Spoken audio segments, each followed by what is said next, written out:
Yeah, good morning, Sadie. You can do a lot of things in 5 minutes, and voting is going to be one of them right now. I'm live here outside of Thrive Church in Wausau, where no real line is formed yet, but there are people in their cars eager to get out, vote, and hit the polls. And I have some helpful reminders for you if you haven't headed out yet that should make the process as seamless as possible. We're following a number of local races in our area today, including 3 mayor races in Wausau, Wisconsin Rapids, and Nakusa. If you're already registered to vote, make sure to bring an acceptable photo ID to your polling place. That includes Wisconsin driver's licenses, state ID cards, military IDs, and passports. If you haven't registered to vote yet, you can do it today, but you need to bring a proof of residence along with an acceptable photo ID, so something like a utility bill or even a paycheck could work as that proof of residence. The photo IDs must be current and have the voter's name on it. And as long as you're in line by 8 p.m. today with the proper ID, you'll be able to get out and vote. And coming up in our later shows at 5 p.m. and 6 p.m., we'll be joining you live from the polls. And at 10 p.m., you'll get to hear from the winning candidates in the races we're covering. And those are the mayor's races in Wausau, Nakusa, and Wisconsin Rapids. And if you need any more information before you hit the polls, make sure to check that web address right on your screen right now. That's myvote.wi.gov. Back to you guys. We will get to the results of the spring election in just a minute, but first, we do want to talk a little bit more about that weather. Yeah, because snow impacted voters across the state, and we are still feeling the effects of that this morning. Now let's check in with News 9's Jimmy Sadowski, who is bringing us live team coverage in Marathon County. Jimmy, seems like the wind is really whipping out there right now. Yeah, it is definitely whipping, and that car just whipped by too, Jake. We're off a side road in Edgar, and that wind is no joke. It is blustery. It's been blowing snow from the road in my face. I can feel it. It's hitting hard, and the snow is covering some of the side roads. That's what you more or less have to worry about this morning on your commute. The side roads, the residential roads, those still have snow and some ice on them, and we actually hit an ice patch on the way over here, so you're going to have to watch out for that. That's a big concern. And then the wind, if you're taking the kids out to the bus stop this morning, you know, they're little guys. The wind it's that strong, it might knock them over. So make sure, you know, they're upright, they're bundled up, and they're ready to go for the school day. Back to you guys. Yeah, Jake, during a drug take-back event in Rothschild Monday, while we don't have the exact numbers, the Portage County Sheriff's Department helped take in a lot of drugs. If you want to learn more about collection sites in your area, go to the website on your screen. The Sheriff's Department got a bunch of these drug deactivation system packets, and what you do is you tear open the pouch, put your unused meds inside, then fill it halfway with warm water and wait 30 seconds for air to release. All you have to do from that point is seal the pouch tightly, gently shake it, then throw it away in the trash. Back to you guys. It's going really good. The vets are in the terminal now, and I actually have a Vietnam veteran with me right now, Norb. And Norb, you got a really interesting story, and today's kind of a interesting little coincidence too. You want to tell me about it? Yeah, it was 58 years today that I got wounded in Vietnam, and it was we were on guard duty on the camp, and we got overrun, and I got shot up 4 times, and they worked on us in a hurry, and I got into a field hospital, and I stayed there about 30 days, and then got shipped to the United States, the Great Lakes Navy, and I'm here today. You said you only saw about 12 days combat, right? Yeah, I was just there 12 days, and like I say, our base camp, we were only a few guys that were guarding, and there was 2 of us in a bunker, and I was outside sleeping on the side, and that's when I got hurt. Well, we got the honor flight today. You excited? Yeah, this is really something. If you can go on it, you should get to go, because yesterday was a full day, and today's supposed to be more yet. What are you looking forward to? Well, I'm going to look at the walls, the memorials, and just to see it. I've never been down there. So, any names you think you're going to recognize on the Vietnam Memorial? Are you going to find them? I don't know. I know some, but not a lot. Okay. You know, see, maybe we can find something. Gotcha. But I didn't have any friends actually down there. They're all our friends, but not a personal friend. So we'll see what happens when we get down there. Okay. Well, Norm, You have a good day. yeah, you have a good day too. I'm gonna let you go. Okay. I know you you. got to get on the flight. You got to get prepped. I know Hey. travel's hectic, so There thanks you so go. much for talking to me, and hope you have a great honor flight. Okay, you too, bud. Thank you. And Sadie, you're actually going on the next one, right? Oh yeah, I'll be on the 48th one, which is I think May 20th. It's sometime next month. I'm very excited to get to join all those vets and hear all their stories. Definitely a fun day. My grandpa went on it like 10 years ago, and it was a really good day for him. So I'm excited for all those veterans and excited to go with them. And we will check back in with you, Jimmy, in just a little bit as well. Yeah, that's right, Sadie. I have one of the organizers here, Simon. And Simon, introduce us quick. Folks, this is Tricia Ann. She is a Triceratops, and we invite you to come see us at Marathon Park, Saturday and Sunday. Gate opens at 9. You can buy your tickets online, or you can buy your tickets at the gate. Just go to www.dinosauradventure.com. What? What you saying? You're supposed to go before you left the house. Sorry. Hey, happens to the best of us. That's okay. That's okay. She's just a baby. Okay, all right. We have several of her Happens. friends. We have several of her friends on site.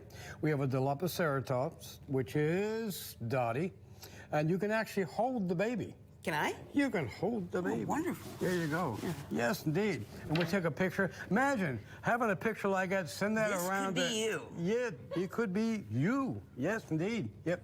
If you go to it, you're going to have a great time probably. And real quick, before we go, Yep. where can people get tickets?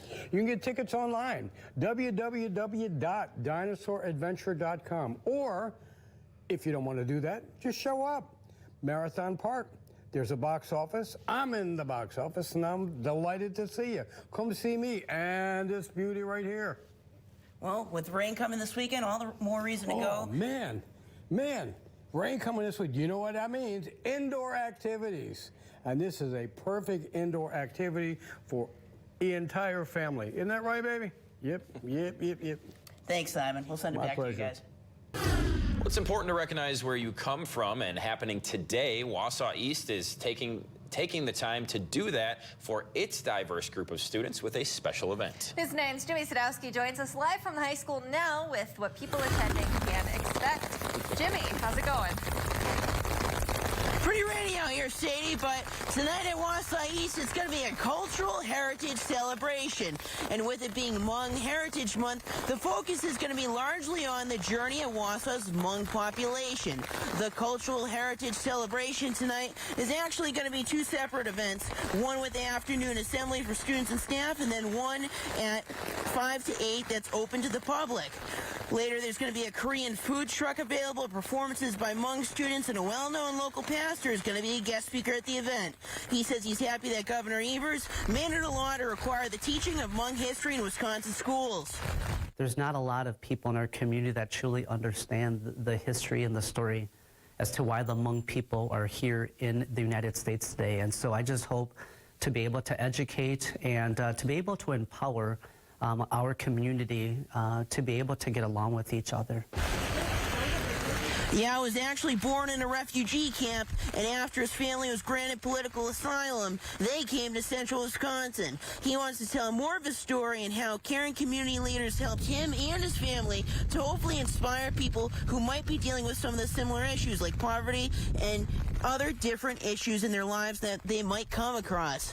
WAOW actually said he's going to be giving an update on his efforts to reduce student lunch debt in the district at both events today. Back to you guys. Yeah, Jake, right now the Marathon County landfill has the capacity to take in about 1,000 tons of garbage like this every day. About a third of what's disposed could be harnessed and turned into renewable energy, but for years it hasn't been.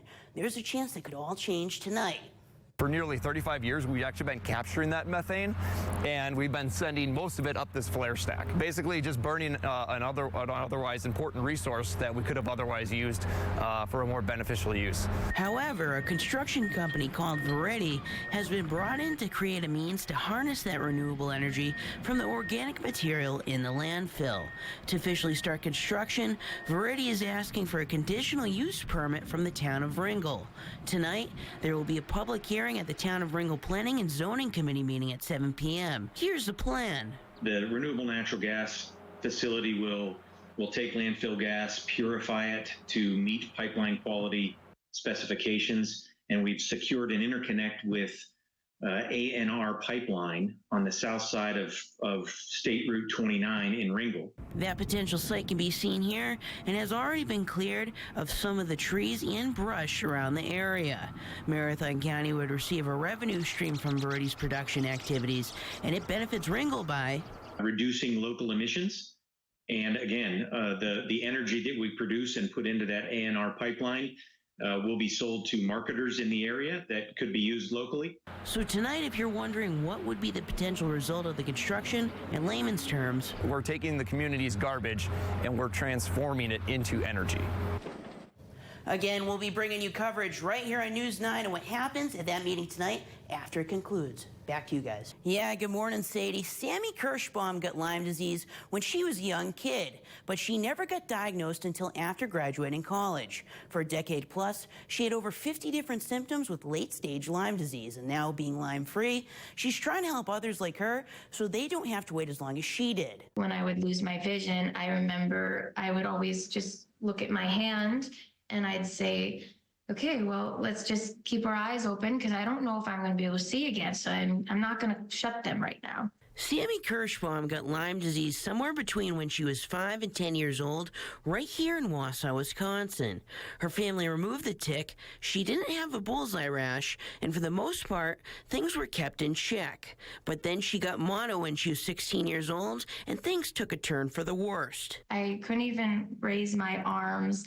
I was taken to the ER. I was hospitalized once during that, and I actually ended up on bed rest for 4 months. From that point on, anytime she was sick, it would last 6 to 8 weeks, and while she made it through high school and college, she'd have to sleep constantly. She went from doctor to doctor, and at one point, even having such a wide range of symptoms, was told it was depression, which was like a slap in the face. She knew she wasn't depressed and decided to take a Lyme disease test. It was positive, and there were tears of joy. For the first time, I felt, holy moly, I know what's going on. I could get rid of these migraines, my joint pain, my knees throbbing all day long, the nerve pain, the muscle weakness. Wow, it all makes sense. Then she was told another test said it wasn't Lyme disease, but after other follow-ups, it was.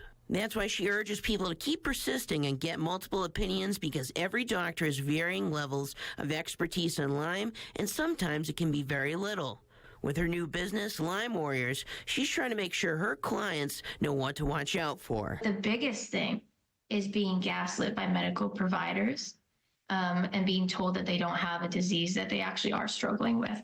Sammy wants to make sure people with late-stage Lyme have a space where they can talk and work through what they're dealing with in a group that understands them, and she can instill some hope. Everybody's situation with late-stage Lyme is different, and it took Sammy getting a whole-body hypothermia in Germany, along with countless other treatments to recover. She wants people to know their situation's unique, but at the same time, if they visit the website below, they're not alone. Back to you guys. Yeah, good morning, Sadie. Forrest Gump once said, life is like a box of chocolates. You never know what you're going to get. And now is the case for Megan and Jeff Heisey when they gave birth to their 2 sons, Levi and Abel, who have special needs and undiagnosed genetic disorders. But they're taking life as it comes, and it's getting better each day. Yeah, like that. Meet the Heisey family. Jeff and Megan are mother and father to 3 kids, Levi, who's 10, Jenna, 9, and Abel, 8. When Levi and Abel were born, they had several conditions that they still have to this day, including epilepsy, where they would have frequent epileptic seizures, global development delays, where they take longer to develop certain things than other children. Both are still learning to walk, and both boys are non-speaking. The 2 have an undiagnosed genetic disorder and have come a long way since they were born. Seizure control is really good. They haven't had a seizure in a couple of years now. So we're praying that that stays the same and that the continued stability can help our family. Abel is close to walking now, too, and both brothers can do some sitting, play with their toys, and go on a special swing that they really enjoy. Megan says aid they've gotten from the community has helped significantly, from everyone like the church to the staff at Lincoln Elementary. And they say don't be afraid to ask for help. It's so important to reach out when you do have a need, and even when it feels like it's like it's a struggle to share with people. It's really, really important to be open and to be honest and to ask for support. They've gotten a lot of help and encouragement from their sister Jenna, too, who they say is like a mother herself. The nickname the boys are affectionately called is the Bubbas because Jeff's a big Forrest Gump fan, and that was also the sound he would make when he'd bounce them on his knee. And they always show up. Even though they go through great challenge and great trial, they show up every day and they show up with joy. The Icy family has several fundraisers going on right now to help the boys, including these Bubba Club t-shirts right here, says Bubba Club right on them, a silent auction at Dale's Weston Lanes, and others. We'll have more info on our website. Back to you.